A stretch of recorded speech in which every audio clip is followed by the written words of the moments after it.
વારમાં આપણે આભાર માનીએ છીએ. આજે ફક્ત ફિમેલ વોઇસ છે, મેલ વોઇસ એબસન્ટ છે, પણ છતાં ઈશ્વરને ધન્યવાદ આપીએ છીએ કે કાલે પ્રેક્ટિસ કરતા ખાસી બધી મહેનત કરી અને આભાર માનીએ છીએ. એ રીતે પ્રભુના મહિમા માટે તાલંતનો ઉપયોગ કરો છો, આભાર માનીએ છીએ. એવી રીતે જે કોઈ આ ગીત ગાવા કે એવી રીતે ક્વાયરમાં બેસવા માગે છે તો એવું નથી કે સામેલ નહીં થઈ શકાય. એટલું ખરું પ્રેક્ટિસ માટે સમય કાઢવાનો છે, સમર્પિત થવાનું છે, એ રીતે સેવા કરવાનું છે. અને એટલા માટે આજે સવારે આપણે જે વચનો જોવાના છે કે ઈશ્વરને સંપૂર્ણ હૃદયની સેવાની જરૂર છે તે સંબંધી આપણે વિચાર કરવાના છે. ગયા રવિવારે આપણે જોયું કે મંડળી અને મંડળીનું અંદરનું સ્થાન અને મંડળીને આપણે કઈ રીતે સ્થાન આપીએ છીએ, મંડળીમાં સેવામાં ઉપયોગી બનીએ છીએ. મંડળી ઈશ્વરની છે, પવિત્ર છે અને તેના માટે આપણે નકાર ના કરી શકીએ.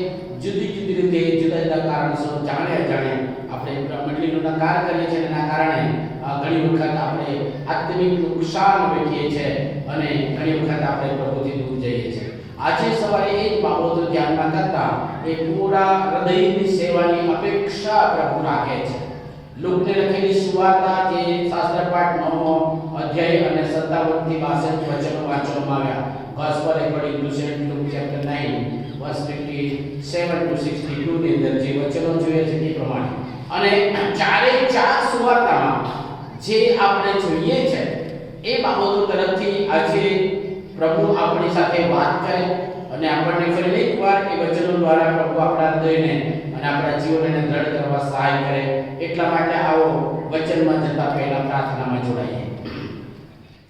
જીવંત અને મહાન પ્રભુ, ફરી એકવાર અમારા મસ્તકો તમારી કૃપાસન આગળ નમાવીએ છીએ. જે વચનો વાંચ્યા છે એના માટે આભાર માનતા એનું મનન અમે સાથે મળીને કરીએ ત્યારે પવિત્ર આત્મા દેવ તમારું પ્રગટીકરણ જાહેર કરો. વચન દ્વારા અમારી સાથે વાત કરો. અમારા જીવનને વચનમાં સ્વીકારવા અને ગોઠવવા માટે સહાય કરો. અમારા હૃદય અને મનનો કબજો તમે લો. તમારા હાજરીથી અમ પ્રત્યેકને ભરી દો અને ગૌરવ આપો. પ્રભુજી મને પણ તમારા પદસ્તંભના છાયામાં સંતાડો અને પ્રભુજી અમ પ્રત્યેકની સાથે વાત કરો કે જેથી આજનો રાખી મૂકેલ આશીર્વાદ અમે પ્રાપ્ત કરીએ. અમે બધા તમારા હાથોમાં સોંપવાતા અમારી આ પ્રાર્થના મુક્તિદાતા પ્રભુ ઈસુ ખ્રિસ્તના નામમાં માંગીએ છીએ. આમીન. મંડળી એ પ્રભુની છે અને પવિત્ર છે અને તેમાં સેવા કરવા, કાર્ય કરવા અને પૃથ્વી પર જીવન જીવવા માટે આપણને પ્રભુ જ્યારે મૂક્યા છે ત્યારે પ્રભુ એવી ઈચ્છા અને અપેક્ષા રાખે છે કે આપણે સંપૂર્ણ હૃદયથી તેની સેવા કરીએ. જે કે ચારે ચાર સુવાર્તામાં આપણે જે વાંચીએ છીએ એમાં પ્રભુ ઈસુ ખ્રિસ્તની પાછળ ચાલનાર લોકો હતા. બધા જ પ્રભુ ઈસુ ખ્રિસ્તના શિષ્ય બન્યાના હતા. બધા પ્રભુ ઈસુ ખ્રિસ્તના શિષ્યના હતા. કેટલાક લોકો માંદગીમાંથી સાજા થવા માટે આવતા હતા. કેટલાક માંદાઓ પ્રભુની પાસે આવી ના શકે એટલે તેઓને લાવનારા પણ હતા. એ ચમત્કાર કઈ રીતે થાય છે, આંધળો કઈ રીતે દેખતો થાય છે, લંગડો કઈ રીતે ચાલતો થાય છે, મૂંગો કેવી રીતે બોલતો થાય છે, બહેરો કેવી રીતે સાંભળતો થાય છે, જે પથારીમાં પડેલા તે કેવી રીતે ઊભા થાય છે, જેઓનામાં અશુદ્ધ આત્મા અને અશક્તતાની બાબતોના બંધન છે તેઓમાંથી અશુદ્ધ આત્મા કઈ રીતે નીકળી જાય છે, એ બધું ઘણી વખત જોવાની મજા આવે. તમે ઘણી બધી મીટિંગોમાં પણ ગયા હશો કે જ્યાં પ્રાર્થનાથી એ પ્રભુ તે જ વખતે સામર્થ્ય બતાવે. જે બાળક મંડળની રાત્રિમાં પ્રાર્થનાઓ થાય છે તેની અંદર પણ ઘણી વખત આ બાબતો બને છે. આખી રાતના પ્રાર્થના કરતા કરતા ખાસી બધી વાર લાગે. એક નામાં અશુદ્ધ આત્મા કાટા 3:30 વાગી ગયા અમને અને જરા પણ નહીં માને. અને એ બધી બાબતો જોવાની પણ ઘણાની મજા આવે. પ્રભુ ઈસુ ખ્રિસ્તના વખતમાં એવા લોકો પણ હતા કે જે એવું આ ચમત્કાર થાય છે તે જોવા જનારા હતા. પ્રભુ ઈસુ ખ્રિસ્ત કેટલી વખત સુવાર્તા અને વચનો કહેતા લોકો થાક્યા અને ભૂખ્યા હોય ત્યારે તેમને ખવડાવતા પણ ખરા. અને ખાવાની મજા પણ આવતી કારણ કે તેવું ખાવાનું મળતું. ખાવા માટે પણ લોકો આવતા. પ્રભુ ઈસુ ખ્રિસ્ત જે સુવાર્તા આપતા હતા, વચન કહેતા કહેતા હતા, જીવનની બાબતો કહેતા હતા, પણ તેની સાથે સાથે કેટલાક ધર્મના આડંબરો, ધાર્મિક આગેવાનોનું જીવન જે ઢોંગીપણું છે તે બાબતની વાત છતી કરતા અને લોકોને બહુ સ્પષ્ટતાથી શીખવતા. અને પ્રભુ ઈસુ ખ્રિસ્ત એવા સામાન્ય લોકોની સાથે મોટે ભાગે રહેતા અને વાતો કરતા, શીખવતા, અને એટલા માટે એવા સામાન્ય લોકો એની પાછળ વધારે હતા. ત્યારે જેઓ પોતાની જાતને ધાર્મિક અને સારા કહેવાના લોકો હતા, તેઓ એમને પકડવાનું કે તેઓના વિશે ભૂલ કે તેઓના વિશે ખામી કાઢવા માટે, પ્રભુ ઈસુ ખ્રિસ્તનો વિરોધ કરવા માટે પણ તેની પાસે જનારા લોકો હતા. શાસ્ત્રીઓ અને ફરીસીઓ, ધાર્મિક આગેવાનો જેવા.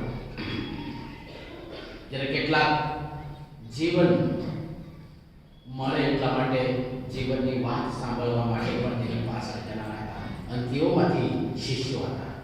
બધા જ શિષ્યો પ્રભુ ઈસુ ખ્રિસ્તની પાછળ જનારા હતા. એમાંથી જૂજ હતા. ઘણી વખત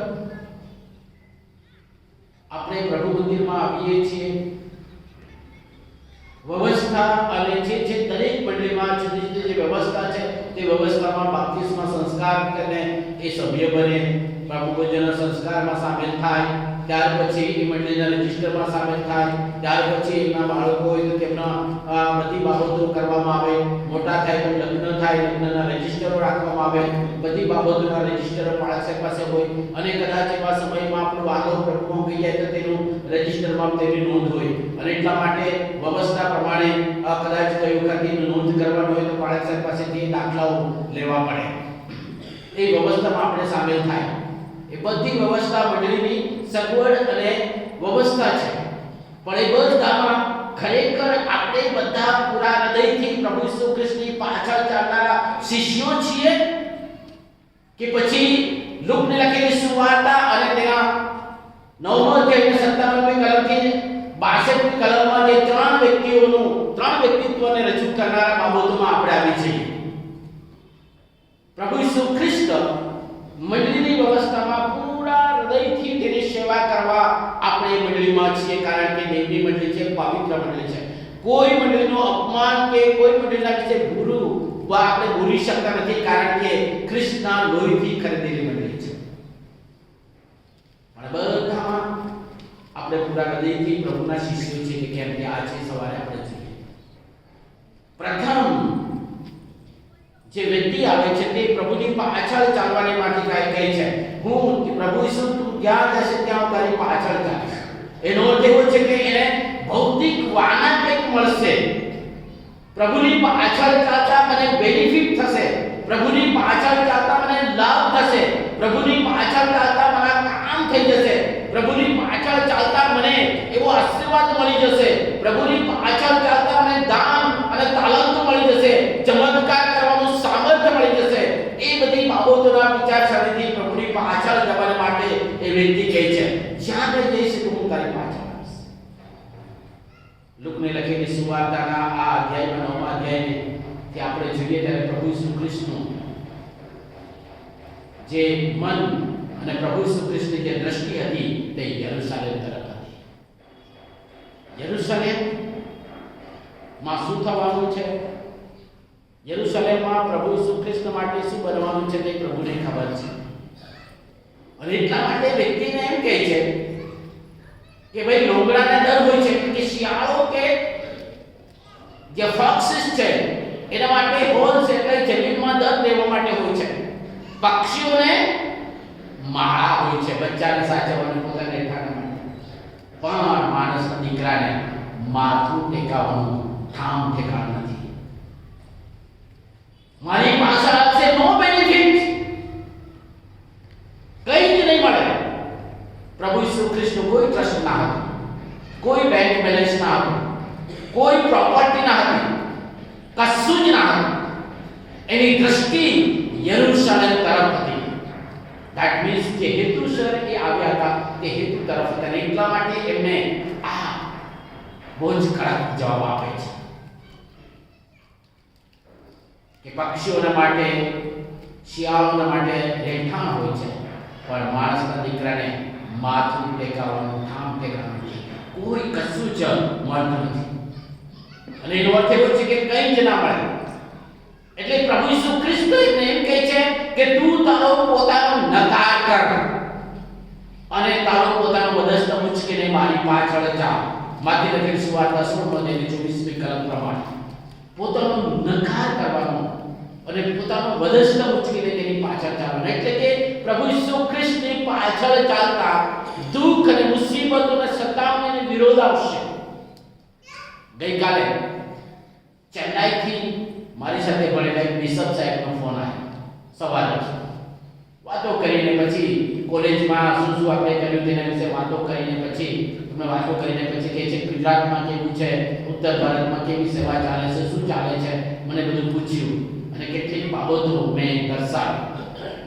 એમણે મને કહ્યું આ બાબતો થવાની જરૂર એટલા માટે છે કે આપણે બધા વધારે દ્રઢતાથી પ્રાર્થના કરીએ.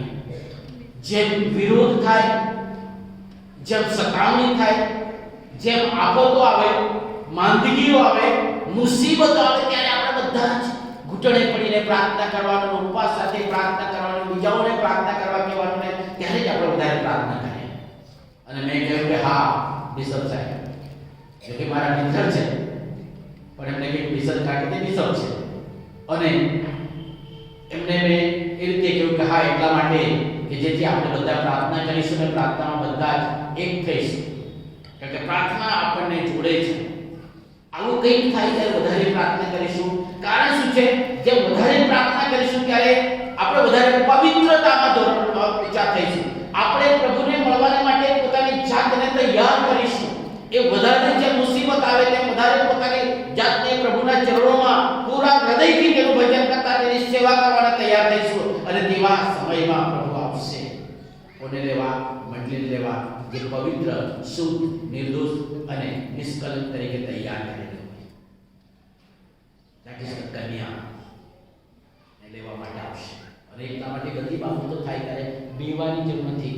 પણ પ્રભુ આપણને કહે છે કે પોતાનો નકાર કરીને, પોતાનો વધસ્ત ઉચકીને તેની પાછળ ચાલવાનું છે. કે દુઃખ સહન કરતા પ્રભુની પાછળ ચાલવાનું નક્કી કર્યું છે. મેં ખ્રિસ્ત પાછળ ચાલીશ, નહીં ફરીશ, હું નહીં ફરીશ.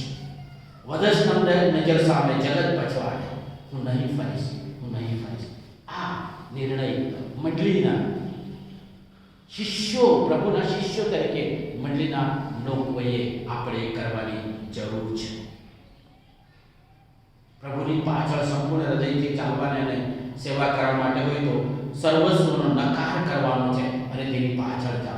પ્રભુ ઈસુ ખ્રિસ્ત એટલું કહે છે પોતાના મા બાપનો, પોતાના ભાઈ બહેનો, પોતાના સગાવાળા, પોતાના વહાલાઓનો નકાર નહીં કરે તે મારા શિષ્યોને યોગ્ય નથી, મારી પાછળ ચાલી શકતા નથી. એનો અર્થ એવો નથી કે તેમને ધિક્કાર કરવાનો, પણ આપણા જીવનમાં, આપણી સેવામાં પ્રથમ પ્રાયોરિટી, પ્રથમ સ્થાન તે પ્રભુનું પૂર્ણ હૃદયથી આપણે તેને સેવા કરવા માટે હોય. એ બાબત પ્રભુ ઈસુ ખ્રિસ્ત કહે છે. એટલા માટે કહે છે કે માણસના દીકરાને માથું ટેકવવાનું ઠામ ઠેકાણું નથી. સર્વ વસ્તુઓનો ત્યાગ કરવાનો છે, ભૌતિક બાબતોનો ત્યાગ કરવાનો છે. જ્યારે ભૌતિક બાબતો જે આપણને ગમે છે, જેનામાં આપણો જીવ છે, જેનામાં આપણું મન છે, તે બાબતો કરતા પ્રભુ ઈસુ ખ્રિસ્તમાં આપણું મન અને આપણું જીવ રાખવાનો છે. અને એટલા માટે પ્રભુ ઈસુ ખ્રિસ્ત કહે છે જ્યાં તમારું ધન ત્યાં તમારું એવું હોય છે ને. ઘણી વખત કબાટમાં મૂકેલું, કોઈ મૂકેલું, નહીં તો પછી બેંકમાં મૂકેલું, પાસબુક જોવાનું, ખાતું જોવાનું, આના તો વોટ્સઅપ માટે તેમાં જોઈએ કેટલું બેલેન્સ છે જોઈએ છે. નહીં તો બેલેન્સ ઉડી પણ જાય. આજના સમયમાં કે કહેવાય ને ઉડી જાય છે ને. અને એટલા પ્રભુ કહે છે કે ઉડી જાય, પણ આકાશમાં એટલું કરેલું ધન ઉડશે નહીં. અને એટલા માટે એ બધી વસ્તુનો ત્યાગ કરી છે કે પ્રભુને પ્રથમ સ્થાન આપવાની બાબત છે. એ પ્રભુનો શિષ્ય કોણ ગણાશે?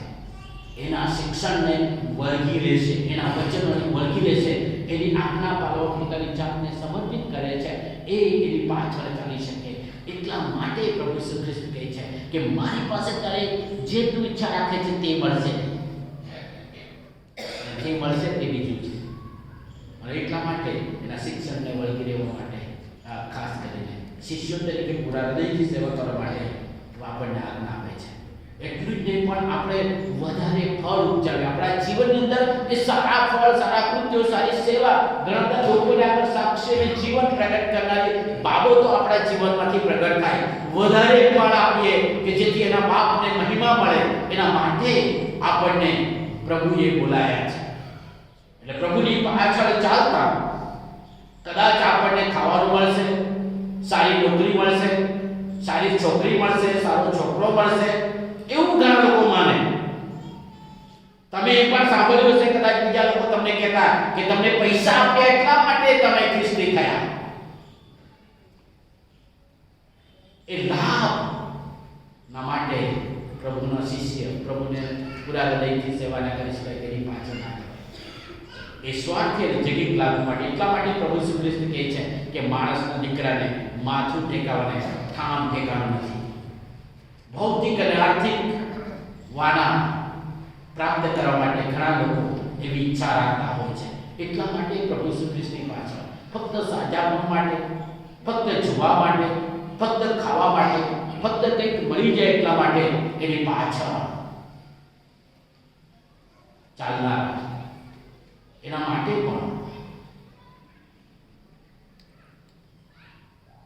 મંડળીના સભ્ય તરીકે જો કે આપણે બધા સાંભળીએ છીએ, તમે સાંભળો છો, મારે કહેવાનું મને દુઃખ લાગે કારણ કે કરનારા ઘણી વખત સાંભળતા નથી, અહીંયા નહીં હોતા. પણ ઘણી વખત એમ છે કબર ફાળો કેમ નહીં ભર્યો, ઘરમાં બધા સારા છે એટલે, પણ કઈ મુસીબત આવે તો તરત કબર ફાળો ભરાઈ જાય. What is this? આ શું છે? શું પ્રભુને મસ્કરી સમજીએ છીએ એની પાછળ ચાલતા? વ્યવસ્થા છે દર વર્ષે કબર ફાળો ભરવાનો કે ભરવાનો. મને જે કઈ દરરોજની રોટલી મળે છે તેમાંથી પ્રભુની સેવાને માટે મારે આપવાનું એટલે આપવાનું. એ મારો પ્રભુની સાથે પૂરા હૃદયથી સેવા કરવાનો એક ભાગ છે. અને તેના માટે આપણે ગણતરી પ્રમાણે ચાલીએ. વાહલા એટલા માટે પ્રભુ કહે છે કે માણસના દીકરાને માથું ટેકવાનું ઠામ ઠેકાણ નથી. આપણા હૃદયમાં માથું ટેકવાના પ્રભુની માટે સ્થાન છે. આ સંદેશ તૈયાર કરતા એક અઠવાડિયું મને બહુ સંઘર્ષ કરવો પડે. પ્રભુ ખરેખર હું તારો શિષ્ય છું.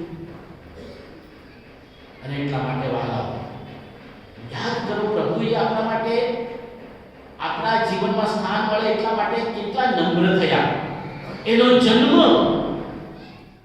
બાઇબલમાં લખેલું છે, લોકની લખેલી સુવાર્તા 7મી કલમ. એણે ડુંગરા પર પટીને ગભારમાં સુવાડ્યો. કેમ? કારણ કે ધર્મશાળામાં કોઈ જગ્યા નથી. એનો જન્મ એ નહીં તેવા નકામી અને ખરાબ જગ્યાએ, તરસોડાયેલી જગ્યાએ, જેની કોઈ ગણતરી નહીં તેવી જગ્યાએ થયો. બાઇબલમાં લખેલ છે, ડુંગરી લખેલી સુવાર્તા 22મી કલમમાં, તે અપરાધીઓમાં ગણાયો. અપરાધી તરીકે, ગુનેગાર તરીકે એની ગણના થઈ. એને કોઈ સ્થાન નહીં. પ્રેરિતોના કૃત્યો અને 8મી કલમમાં કહે છે કે તેની દિનાવસ્થામાં તેનો ન્યાય ડૂબી ગયો. જ્યારે તેનો ન્યાય કરવામાં આવ્યો ત્યારે એને અન્યાયી ઠરાવવામાં આવ્યો. નિર્દોષ અને ન્યાય હોવા છતાં એ એવો ગણાયો કે જેથી આપણી એવી સ્થિતિમાંથી આપણને પ્રભુના સ્થાનમાં, પ્રભુના શિષ્યો તરીકે એનામાં સ્થાન અને જીવન મળે. 4 સુવાર્તામાં આપણે વાંચીએ છીએ. મને ઘણી વખત પ્રશ્ન થયો કે વાય ફક્ત ઈસુનો ક્રોસ વચ્ચે અને બંને બાજુથી એવું લટકાવી છે કે પહેલે ઈસુનો, કારણ કે એને એ લોકો મારી નાખવા માંગતા હતા. પહેલો ઈસુનો ક્રોસ અને પછી લૂંટારાનો ક્રોસ હોય, ચોર લોકોનો. કેમ એવી રીતે છે? ખ્રિસ્તી લોકોને સારું દેખાય એટલા માટે, શોભા થાય 3 ક્રોસ દેખાય એટલા માટે? નો, એ પ્રભુનો રહસ્ય છે કે પાપીઓમાં તે ગણાયો અને ચોર અને લૂંટારાની સમાનતામાં તે આવેલ એટલા માટે બંને બાજુ છે. વાસ્તવિક જીવન જીવનારા લોકોને વચ્ચે જે અવાસ્તવિક વ્યક્તિને લટકાવવામાં આવ્યો એને પૃથ્વી પર કોઈ ઠામ ઠેકાણું નહીં. અને આજે સવારે આપણા હૃદયમાં એનું ઠામ ઠેકાણું છે કે નહીં જોવાનું. નમ્ર અને સામાન્ય માણસ વધસ્તંભનું અપમાનજનક મરણ સહન કરીને એ લોકોએ ફિલિપીને પત્ર 2 અધ્યાય અને 8મી કલમ પ્રમાણે અને એટલા એટલા માટે પ્રભુ કહે છે કે માણસના દીકરાને માથું ટેકવાનું ઠામ ટેકાણું નથી. આજે માણસના દીકરાને ક્યાં મારા હૃદયમાં ઠેકાણું સ્થાન છે કે કેમ? ભૌતિક વાના માટે નહીં, પણ પ્રભુ તરફથી આવતા પ્રભુના નામના દુઃખ સહન કરીને પ્રભુનો મહિમા કરવા માટે મને ને તમને બોલાયા છે. પણ ઘણી વખત આપણું મન, આપણા વિચારો, આપણું કાર્ય, આપણો વિશ્વાસ, આપણી અપેક્ષા મંડળીની પાસે, પ્રભુની પાસે એ જુદી હોય છે. આ એક ધનવાન અધિકારી જુવાન માણસ દોડતો પ્રભુ ઈસુ ખ્રિસ્તની પાસે આવીને પગે પડે કે કહે છે કે ઉત્તમ ઉપદેશક અનંત જીવન પ્રાપ્ત કરવા માટે મારે શું કરવું? અને પ્રભુ તેમને આજ્ઞા પાળવાની વાત કરે છે, કહે છે કે હું આજ્ઞા તો નાનપણથી પાળતો આવ્યો છું, મારામાં શું અધૂરું છે? ખરા હૃદયથી જીવન પ્રાપ્ત કરવા માટે પ્રભુ એની આંખોમાં આંખો પહેરાવીને જોઈ છે, એના પર કરુણાની દયા, અને એને કહે છે કે કામ કર, તું ઘરે જા, તારું જે છે ને તે વેચી દે અને તે ગરીબોને આપી દે, તેને આવો અને પછી મને પાછળ જા. પ્રભુનું કહેવાનું તાત્પર્ય એવું હતું કે પૂરા હૃદયથી તો જેના તારા હૃદયમાં જેનું સ્થાન છે ને ભૌતિક સંપત્તિનું, એ સ્થાનની જગ્યાએ મને સ્થાન આપ. વહાલાઓ, ત્યારે આપણે પૂરા હૃદયથી પ્રભુની સેવા કરી શકીશું. ભૌતિક લાભના માટે મંડળીમાં નથી, સુખ સગવડ અને કોઈક બીજો સ્વાર્થના માટે મંડળીમાં પ્રભુની પાછળ આપણે આવવાના નથી, પરંતુ જીવન મળે અને ભરપૂર મળે, બધાને પણ આપણે એટલા માટે આપે છે. બીજી વ્યક્તિને પ્રભુ ઈસુ ખ્રિસ્ત સામે ચાલીને કહે તું મારી પાછળ છે. પ્રભુ એક આત્મિક દૈવી કીડું આપે છે. આપણે આમ જ આકસ્મિક પ્રભુની મંડળીમાં નથી. આપણો આકસ્મિક આપણા મા બાપે કે ગમે તે કર્યું જવાબદારી બરાબર, પણ એની લીધે વાહલો આપણે મંડળીમાં નથી. એવું તો બાપ્તિસ્મા તો ઘણા બધાનું થાય, બાઇબલ તો ઘણા બધા જાણે ને ઘણા બધા વાંચે ને ઘણા બધા મોડે કરેલું હોય, પણ જીવનમાં જે અનુસરે છે એ જ માન્ય થાય છે, એ જ પ્રભુના આગળ સ્વીકાર્ય બને છે. અને એટલા માટે પ્રભુ બોલાવે છે તમારી પાછળ છે. એમને જવાબ આપ્યો કે પ્રભુ મને રજા, મારા બાપને દાટીને પછી આવો. એટલે કે નિર્જીવ બાબતોમાં જીવ પરોવી રાખવાનો, મોડું કરવાનું, પ્રભુની પાછળ ચાલવા માટે મોડું કરવાનું, ડીલે. નિર્જીવ બાબતોમાં, વસ્તુઓમાં પોતાના જીવને હજુ પણ પૂરી રાખવાનું, સંબંધ તેમાં જોડાયેલા હજુ પણ રાખવા. પછી હજુ તો વાંચન હાથ પગ ચાલે છે, દોડધામ થાય છે, બધું થાય છે, કદાચ ખાટલા પડી જવાય ત્યારે પ્રભુ પ્રભુ કરવાનું, નહીં તો કઈ વાંધો નહીં. અને એટલા માટે આ માણસના માટે પ્રભુ બહુ સ્પષ્ટતાથી અને કડકતાથી જવાબ આપે છે. મોઈલા નાખવા દે, પણ તું તો દેવનું રાજ્યને પ્રગટ કર, દેવની વાત પ્રગટ કર. જે નિર્જીવ છે, જે મરેલા છે, આત્મિક રીતે નાશ પામ્યા છે, તેઓને જેવા એવા લોકો છે તે લોકો કરશે, પણ તારું કામ દેવની વાત પ્રગટ કરવાની છે. તારું કામ પ્રભુનો બાળક તરીકે જીવન જીવન છે. તારું કામ દેવની વાત કહેવાની છે. તારું કાર્ય એના કરતા જુદું છે. અને એટલા માટે તો મોડું ના કઈ, પ્રભુ તને જવાબ આપે, તેડે છે, પ્રભુ તને તેલું આપ્યું છે, દૈવી તેલું છે, તેનો તાત્કાલિક અમલ કર, સ્વીકાર કરીને આધીન થા. પરંતુ આપણે બહાના કાઢીએ છીએ. પવિત્ર શાસ્ત્રમાં પણ ઘણા બધા બહાના કાઢેલા આપણે જોઈએ છીએ. મૂસાને કહે છે કે તું જા મારા લોકોની પાસે ને મારું હાથમાંથી છોડાવ. મૂસા શું કહે છે? હું જઈશ ખરો, પણ તે લોકો માનશે નહીં. નિશાની શું છે? અને છેવટે શું કહે છે? મને બોલતા આવડતું નથી, મને પ્રાર્થના કરતા આવડે નહીં, મને બાઇબલ વાંચતા આવડે નહીં, અને એટલા માટે હું નહીં કરી શકું. નો, આટલા બધા લોકોને આગળ કેવી રીતે ઉભો રહીશ? ના, પ્રભુ કહે છે જા. યુનાના વિશે નાટ્યાત્મક આપણે વાત સાંભળી છે, વાંચીએ છીએ ના પુસ્તકમાં. પ્રભુ મોકલે છે નિર્વે જા, અને દિલ્હી જવાના બદલે દિલ્હી જવાના બદલે ક્યાં જાય? મુંબઈ તરફ જતો રહે. પણ પ્રભુ તો કૃપાળુ છે, એને લાવે છે, કારણ કે એનો સેવક છે એને લીધે નહીં, પણ પેલા નિર્ણયના લોકો પર પ્રભુ દયા કરવાનું છે. મારી ક્રેડિટ પાદરી સાહેબ હું સારો છું એટલા માટે નહીં, પરંતુ તમારા લોકોને લીધે પ્રભુ દયા કરવા માંગે છે. એટલા માટે યુનાને માછલીને પેટમાંથી બહાર કાઢ્યો. યુના ઈશ્વર ભક્ત હતો એને લીધે નહીં. Grace of God upon the Ninevites people. પ્રભુ તેમના પર દયા કરવા દે એટલા માટે યુનાને શીખવે છે. પણ યુના એવું કરે છે. ઘણી વખત હું અને તમે વાહનો જગત બાબતોમાં મોડું કરતા હોઈએ છીએ. કુટુંબિક અવરોધ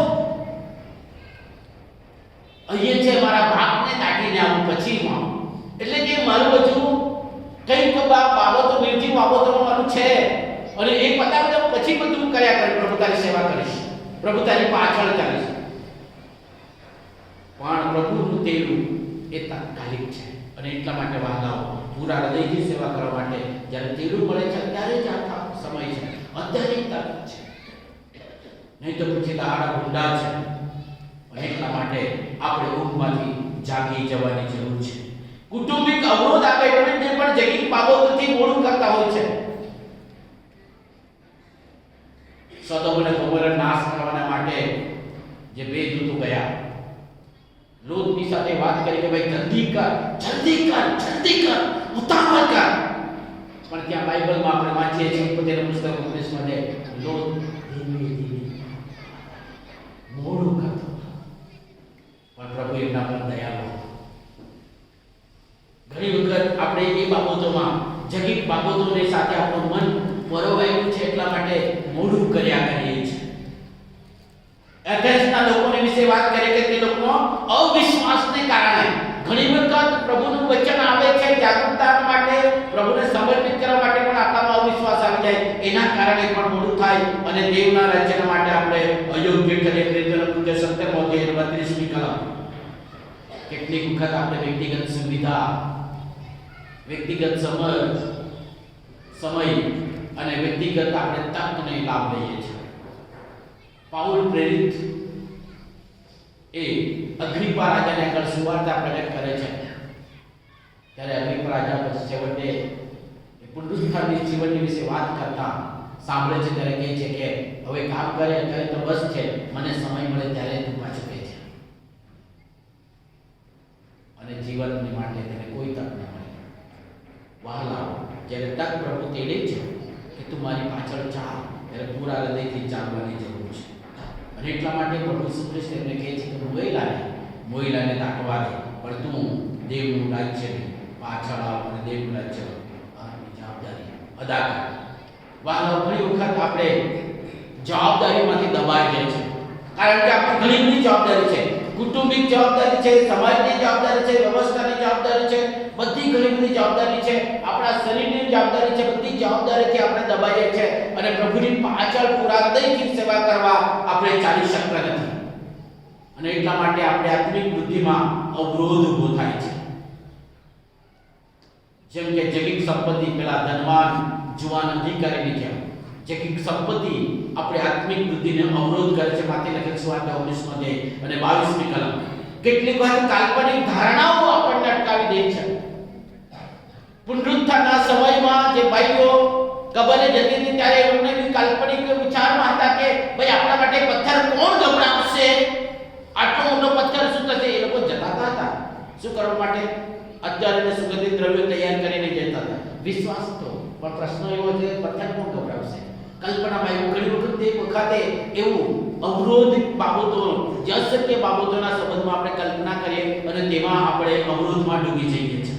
કુટુંબિક બંધનો જે ખ્રિસ્તને અનુસરવા માટે આપણે કુટુંબિક બંધનો અવરોધ કરતા હોય છે. ઘણી બધી બાબતોમાં એમાં આપણે અટવાઈ જઈએ છીએ અને એના કારણે આપણે પ્રભુના માર્ગમાં ખરા શિષ્ય તરીકે પૂરા હૃદયથી સેવામાં જોડાતા નથી. જગત બોજાથી આપણે એને પાપથી દબાઈ જઈએ છીએ. હિબ્રુના પત્ર 12 તેને પહેલી કલમ પ્રમાણે આપણા હૃદયમાં કેટલાક પાપો છે અને કેટલાક જગત બોજો આપણી પાસે છે અને એના દબાણને કારણે આપણે પ્રભુની પાછળ પૂરા હૃદયથી ચાલી શકતા નથી અને સેવા કરી શકતા નથી. વાલાઓ, પ્રભુએ આપણને તક આપી છે ત્યારે પ્રભુ બોલાવે છે મારી પાછળ ચાલ, ત્યારે વાલાઓ તેની પાછળ ચાલવાની માટે આપણે પૂરા હૃદયથી સમર્પિત. ત્રીજા પ્રકારની વ્યક્તિ કહે છે કે હું તારી પાછળ ચાલીશ. પ્રભુ ઈસુ ખ્રિસ્ત એને પણ કહે છે, કારણ કે એ જગતના સંબંધનો વિચાર કરે છે. બંને બાજુથી એક જાત રહેવા માંગે છે. એક પ્રભુની પાછળ ચાલવાનું અને સાથે સાથે એ જગતની બાબતોને પણ છોડવા માંગતા નથી. પ્રભુ ઈસુ ખ્રિસ્ત એટલા માટે કહે છે કે બે ધણીની ચાકરી એક ચાકર ના કરી શકે, કાં તે એક પર પ્રેમ કરશે એકને ધિક્કાર કરશે. અને એટલા માટે પ્રભુ ઈસુ ખ્રિસ્ત એના માટે શું કહે છે? હળ પર હાથ મૂક્યા પછી પાછળ જોનાર દેવના રાજ્ય માટે યોગ્ય નથી. વાલાઓ, બંને બાજુથી ધ્યાન ના કરી શકાય. પાછળ ચાલવાના છીએ તો એક વખત પ્રભુ ઈસુ ખ્રિસ્ત પર વિશ્વાસ કર્યો, ગમે તે સંજોગો થાય વધસ્તંભ ઉચકીને તેની પાછળ હું જઈશ અને પ્રભુ બાકીનો માર્ગ જીવનમાં આગળ વધારશે. અને એટલા માટે પ્રભુ તેમને એ બાબત કહે છે કે પાછળ જોવાનું નહીં. એનું સચોટ ઉદાહરણ લોતની પત્ની.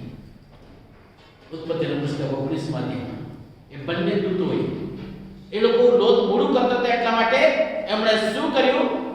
એ ચારે ચારના હાથો પકડીને એમને બળજબરીથી લઈ ગયા. મોડું કરતા એક જ બાબત હતી, પાછળ જોવાનું નહીં. કેમ? કારણ કે જ્યારે એ બધું સળગશે ને ત્યારે કદાચ એ બને છે કે મારા સારા સારા કપડા, મારી સાડીઓ, મારી ઘરેણાઓ, મારા પેન્ટ, મારું સારી ચણસો, મારી મંત્રીમાં શું કર્યું છે? મન તો જરાક ફરી જાય. લોતની પત્નીએ એ બાબત યાદ રાખી નહીં. એનું જે હજુ પણ જગતમાં મન ખરે, કારણ કે જ્યાં ધન છે ત્યાં મન રહેશે. અને એટલા માટે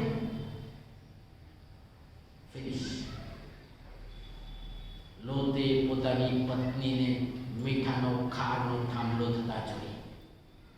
વિચાર કરો, પોતાની વહાલી પત્નીને એ મીઠું થતા જોઈ શું થાય? પાછળ જોવું. બંને બાજુથી ના ચાલે. એટલા માટે પ્રભુ ઈસુ ખ્રિસ્ત પાછળ જોનાર હંમેશા અસ્થિર હોય છે અને એટલા માટે એ દ્વિધા અનુભવે છે. એટલા માટે એનો અર્થ એવો છે કે પ્રભુની પાછળ જ્યારે આપણે ચાલીએ છીએ ત્યારે હજુ થોડુંક પ્રભુની અંદર સાથે રહેવાનું અને થોડુંક જગત બાબતોને સાથે રાખવાનું. જગત બાબતો પણ જ્યારે ચાલી જાય તો કંઈ નહીં ચાલી જાય. બધા ખ્રિસ્તીઓ કરે છે ને બધી મંડળીમાં તો થાય છે. સેનાઈમાં તો બધું થાય છે. થાય ને? થાય છે. બધા લોકો આવું અર્થઘટન કરે. નો. જીસસ ક્રાઇસ્ટ, પ્રભુ ઈસુ ખ્રિસ્ત ગઈકાલે, આજે અને સદા સર્વકાળ એવા ને એવા છે. તે નામ જે છે તે સીએનઆઈનું હોય, મેથોડિસ્ટનું હોય, સાલ્વેશન આર્ટનું હોય, પેન્ટિકોસ્ટલ હોય, ઇન્ડિપેન્ડન્ટ હોય, વોટ એવર મે બી, એ વ્યવસ્થાને માટે છે. પણ પ્રભુ ઈસુ ખ્રિસ્ત એવા ને એવા છે. એ પવિત્ર છે અને પૂરા હૃદયથી એની પાછળ ચાલવા આપણને બોલાયા છે. પાછળ નહીં જોવાનું. દૈહિક વાસનામાં આપણે નહીં જવાનું, બે મનવાળા. અને એટલા માટે એલિયાએ ઇસ્રાયેલ લોકોને એ સમયે વરસાદ ન વરસ્યો તે વખતે આહાબ રાજા અને ખાસ કરી ઇઝેબેલ રાણી એ એલિયા પ્રબોધકને માથું ઉડાવી નાખવા માટે પ્રતિજ્ઞા લીધી હતી. તેવા સમયમાં એ પહાડ પર લઈને લોકોને જાહેર કર્યું કે હવે આજે જ તમે નક્કી કરો, જો યહોવા દેવ છે તો એને માનો અને જો બાલ દેવ છે તો એને માનો. પણ બંને બાજુ નહીં. પેલા આપણે કહીએ ને બંને બાજુ ઢોલકી વગાડે. દૂધમાં ને દહીંમાં પણ એ સામાન્ય કહેવત. વહાલાઓ, એ પ્રભુના માર્ગમાં નહીં ચાલે. એટલા માટે કહે છે કે હળ પર હાથ દીધા પછી મૂક્યા પછી પાછળ જોનાર એ દેવના રાજ્યને યોગ્ય નથી. એટલે નક્કી કરવા માટે જાહેરાત કરી. બહુ કડક અને કઠણ બાબત હતી. પણ એક પ્રબોધક ઉભો રહ્યો. બે મનવાળો હંમેશા અસ્થિર છે. આમ યાકૂબના પત્રમાં 1-8મી કલમમાં કહે છે. અને એટલા માટે વહાલાઓ, આજે સવારે મને ને તમને પૂરા હૃદયથી પ્રભુની સેવા કરવા એના શિષ્ય તરીકેની પાછળ બોલાયા છે. પ્રભુ તેવું આપે છે એની પાછળ છે. એટલા માટે ઇઝરાયલ જ્યારે પ્રભુની પાછળ જવા માટે, પ્રભુની સેવા કરવા માટે, મંદિરનું કામ કરવા માટે જ્યારે નીકળ્યા, આ હવાના નદી કિનારે એકત્ર થયા ત્યારે ઉપવાસ જાહેર કર્યો.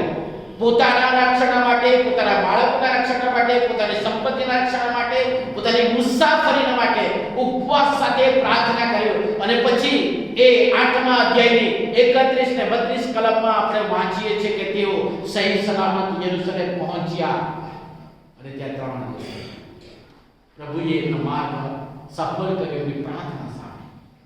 વહાલાઓ, એટલા માટે પ્રભુ ઈસુ ખ્રિસ્ત મને ને તમને કહે છે કે પૂરા હૃદયથી એની પાછળ ચાલીએ. બેઈમાનવાળું નહીં, અસ્થિર નહીં, ઢોંગી પણ નહીં, પરંતુ સંપૂર્ણ હૃદયથી ચાલીએ. પ્રભુ આપણને તેડે છે. એ તેડાનાથી થઈ ત્યારે પ્રભુ આપણને શિષ્ય તરીકે સ્વીકારશે, તેના બાળકો તરીકે સ્વીકારશે. આ મંડળીના સભ્યો પણ પ્રભુના મંડળીના સભ્યો છીએ એ ખાતરી સાથે પોતાના જીવનને સમર્પિત કરી પ્રાર્થના કરીએ. જીવંત અને મહાન પ્રભુ, તમારી પાછળ ચાલવાને માટેની કિંમત ચૂકવવી પડે, કારણ કે એવી કિંમત તમે અમારા માટે ચૂકવી છે. પ્રભુ, તમે અમને તેડું આપ્યું છે. તમારા બાળકો તરીકે પૂરા હૃદયથી તમારી પાછળ ચાલતા સેવા કરો. હા પ્રભુ, ઘણી વખત જગીક બાબતો અને જગીક બોજો, દુનિયાની બાબતો અમને પાછળ પાડે, દબાવીને પકડી રાખે. પણ તારું વચન કહે છે કે હાલ પર હાથ મૂક્યા પછી પછવાડે જોનાર તમારા રાજ્યને યોગ્ય નથી. પ્રભુ, અમારામાં એવી કોઈ યોગ્યતા નથી. અમે ખરા હૃદયથી તમારી પાછળ ચાલવા માંગીએ તો પણ અમે ઠોકર ખાઈએ છીએ.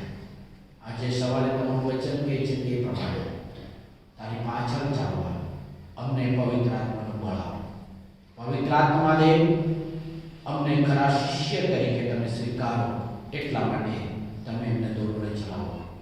અમને ઠોકર ખાતા પરીક્ષણમાંથી બચાવો, ભૂંડાઈથી બચાવો અને તમારી સેવા પૂરા હૃદયથી કરવા, તમારી પાછળ ચાલવા અમારો સ્વીકાર કરો. પ્રાર્થના મુક્તિદાતા પ્રભુ ઈસુ ખ્રિસ્તના નામમાં માંગીએ છીએ. આમેન. વચનના પ્રકાશમાં ભજન સંગ્રહમાં ગીત નંબર 343 આપણે